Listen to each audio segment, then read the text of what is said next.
मैं इस महानार की महान जनता को नमस्कार करता हूँ, धन्यवाद देता हूँ।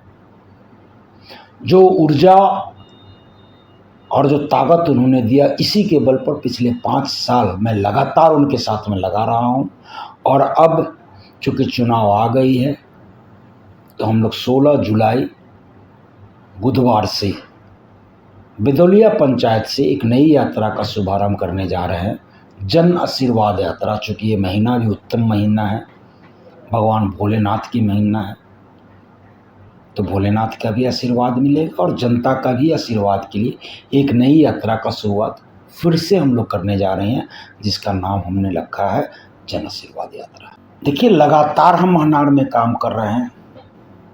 आपका सेवक आपके द्वार यात्रा करीब करीब 600-650 किलोमीटर की पैदल यात्रा किया, उसके बाद जन संवाद यात्रा किया, हर एक पंचायत वार्ड में जा करके लोगों से जन संवाद युवाओं से करने का काम किया।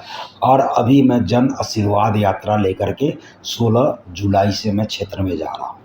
और क्षेत्र के लोगों में जो उत्साह है, जो उन्होंने पिछले 25-30 साल में वहाँ की जनता ने भोगा है, शिक्षा चौपट, स्वास्थ्य चौपट, युवाओं का पलायन, कोई रोजगार नहीं, पुलिस की गुंडागर्दी, शराब माफियाओं की बोला बोली, अपराध बढ़ चुका है, हत्याएं लगातार हो रही है, रेप लगातार हो रहे हैं, जनता उब चुकी है। चूँकि जनप्रतिनिधि सिर्फ भ्रष्टाचार और घूसखोरी कर रहे हैं, और इससे मुक्त होने के लिए महानार इस बार जरूर समर्थन करेगा।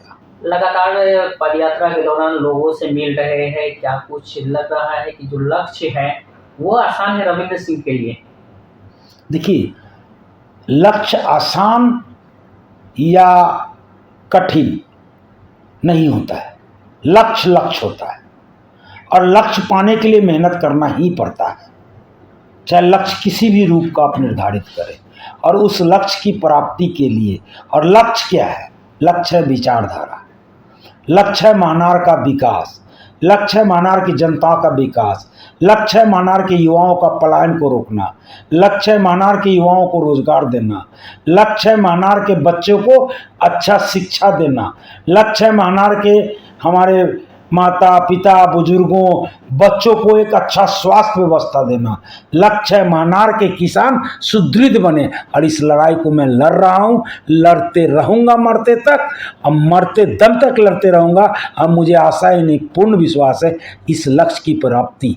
और महानार इस बार एक नया इतिहास 243 विधानसभा में कोई नया इतिहास लिखेगा, संविधान बचाने का इतिहास लिखेगा, एक्चुअल में संविधान के अधिकार का लेने का इतिहास लिखेगा, तो महानार लिखेगा 243 विधानसभा। बिहार का हजारों करोड़ रुपया जो बाहर जाता था, आज वो हजारों करोड़ रुपया बिहार में रह रहा है, और इतनी बड़ी हजारों करोड़ की इंडस्ट्री हो चुकी है।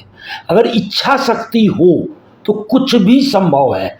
आईटी हब संभव है, बिहार एजुकेशनल हब बने, ये संभव है। महानार में मैं आपको गारंटी लेकर दे रहा हूँ कि आने वाला समय में मेरे जीतने के बाद हर एक पंचायत से 10-10 युवा निकलेंगे, और एक स्वरोजगार की स्थापना होगी, जो स्टार्ट तो होगी 10 से, लेकिन आने वाले समय में पूरे बिहार में वो क्रांति आएगा, और पूरा महानार का युवा खुद स्वराज करेगा और दूसरे लोगों को नौकरी देगा। ऐसा बिहार बनेगा।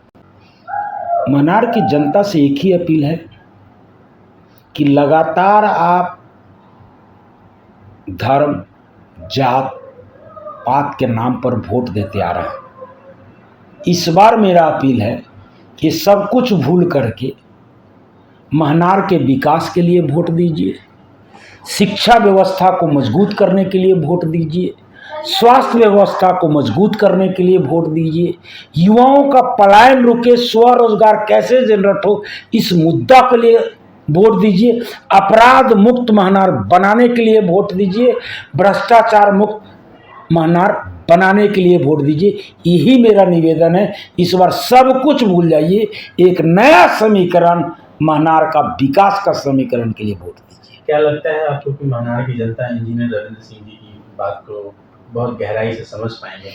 आप जाइए, महानार में जाइए, गांव-गांव जाइए, वार्ड में जाइए, आपको एहसास हो जाएगा कि बातें महानार की जनता समझ चुकी है। और जो नेता हैं उनसे पूछ रही है कहाँ गया स्कूल, कहाँ गया रोजगार, क्यों है इतना भ्रष्टाचार, कहाँ गया इंदिरा आवास, कहाँ गया प्रधानमंत्री आवास, कहाँ गया शौचालय, क्यों नहीं पीडीएस का राशन सबको मिलता है, क्यों नहीं नल जल योजना सबके घर में पहुंच। आज क्वेश्चन कर रही है महनार की जनता। महनार की जनता इसको समझ चुकी है और आने वाला समय में एक नया इतिहास रचेगी। चलिए, अपने बहुमूल्य समय दिया, बहुत बहुत धन्यवाद। चलिए, बहुत बहुत धन्यवाद, थैंक यू।